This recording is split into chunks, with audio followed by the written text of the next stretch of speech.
Hello à tous, on se retrouve aujourd'hui pour une recette qui est à la fois classique et gourmande, j'ai nommé la charlotte aux fraises.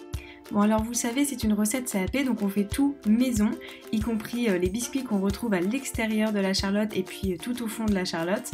Donc ça on appelle ça des biscuits cuillères et on va les réaliser dès maintenant.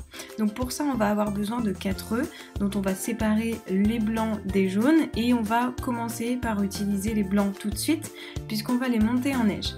Alors l'astuce pour des blancs en neige parfaits, c'est de monter la vitesse de son robot progressivement parce que comme ça on va pouvoir créer des plus grosses bulles dès le début et nos blancs seront beaucoup plus aérés comme ça.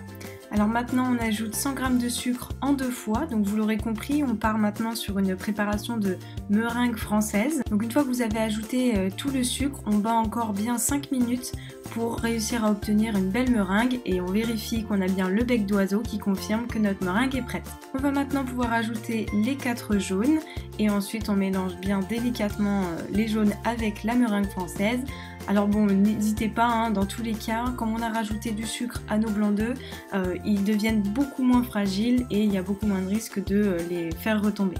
Ensuite on ajoute de la farine, donc 100 g, qu'on va tamiser parce que sinon on va avoir des grumeaux et là ça va être un peu compliqué de les rattraper. Donc on remélange encore une fois assez délicatement jusqu'à l'obtention d'une pâte qui soit bien lisse. D'ailleurs pour cette étape, privilégiez plutôt une spatule ou une maryse plutôt qu'un fouet évidemment. Je place maintenant ma préparation à biscuits cuillère à l'intérieur d'une poche à douille. Moi j'utilise une douille lisse de 20 mm, c'est celle qui est vraiment préconisée pour le pochage du biscuit cuillère.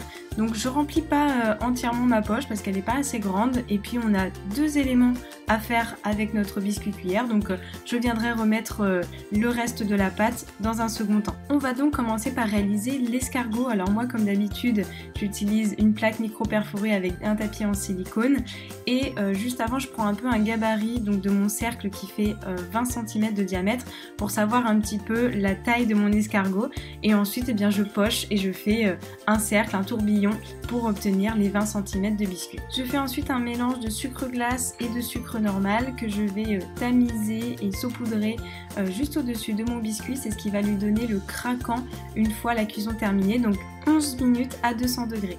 On repart sur le même combo, plaque micro perforée avec un tapis en silicone et cette fois je vais pocher la cartouchière. Donc la cartouchière c'est ce qui va être tout autour de notre charlotte. Et donc pour ça je poche plein de petites bandes de 5 cm de longueur. Il faut qu'elles soient bien collées, c'est très important. Et encore une fois je saupoudre avec mon mélange de sucre normal et de sucre glace pour toujours lui donner le croustillant à la fin de la cuisson qui est la même, 11 minutes à 200 degrés. On peut maintenant s'atteler à la préparation de la crème bavaroise qui est un mélange de crème anglaise collée et de crème montée. Donc pour ça je vais faire ramollir 2 feuilles de gélatine dans de l'eau froide. Attention, il faut qu'elle soit froide sinon les feuilles vont se dissoudre dans l'eau. Ensuite je casse un œuf, donc j'ai besoin de l'œuf entier et je vais le mélanger et le faire mousser avec 60 g de sucre en poudre. Une fois le mélange bien mousseux, je le réserve sur le côté, je sors ma plaque de cuisson avec une casserole et là je vais faire chauffer 250 g de lait. J'ajoute ensuite des grains de vanille, alors c'est un choix de ma part mais en réalité vous pourriez utiliser une gousse de vanille, c'est toujours mieux et au CAP c'est ce qu'on va utiliser mais moi j'avais pas envie de gaspiller une gousse. On va ajouter ce lait qui est chaud et qui est vanillé à notre préparation avec l'œuf et le sucre pour habituer l'œuf à la chaleur. On mélange un petit peu et ensuite on replace le tout dans la casserole sur feu moyen. Donc ici, contrairement à la crème pâtissière, on ne va pas faire bouillir notre crème anglaise, donc ça veut dire qu'on ne va pas dépasser les 82 degrés parce que sinon on pourrait avoir des morceaux d'œuf qui auraient coagulé à l'intérieur de la crème. Donc on attend tranquillement qu'elle nappe à notre spatule et ensuite on peut ajouter la gélatine qu'on aura préalablement essorée bien entendu. Ensuite on réserve notre crème anglaise au frais le temps qu'elle refroidisse un petit peu. Maintenant je vais pouvoir m'atteler à mes fraises, donc au total il faut prévoir 500 g de fraises, 400 g pour l'intérieur de la charlotte et 100 g pour la décoration sur le dessus.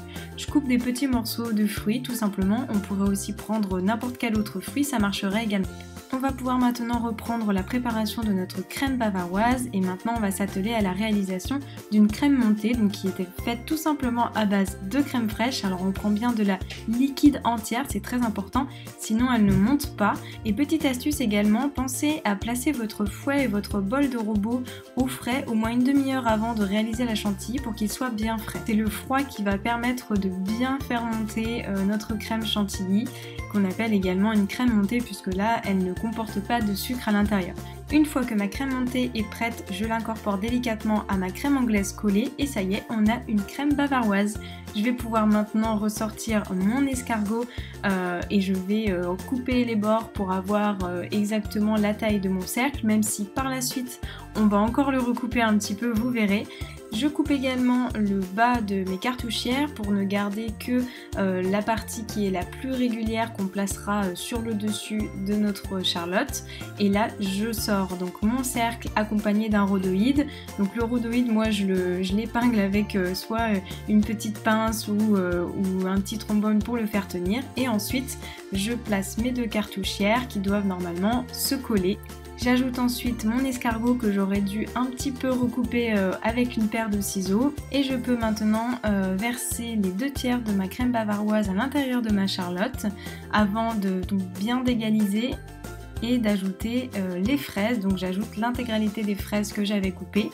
Et ensuite je recouvre encore de crème bavaroise pour terminer. Il faut bien que toutes les fraises soient recouvertes, c'est très important. Il va maintenant falloir passer à l'étape la plus difficile, celle d'attendre que la charlotte soit bien prise, au moins 2 heures au frais avant de pouvoir la déguster. Une fois que la crème bavaroise est figée, on peut s'atteler à la décoration de notre charlotte. Alors moi j'ai opté pour quelque chose de très simple, j'ai simplement pris 100 g de fraises, je les ai coupées dans la longueur et puis je les ai disposées un petit peu partout sur ma charlotte, mais on aurait pu opter pour n'importe quel autre décor qui vous ferait plaisir. Je retire ensuite le cercle ainsi que le rhodoïde et ça y est, notre charlotte est prête à être dégustée.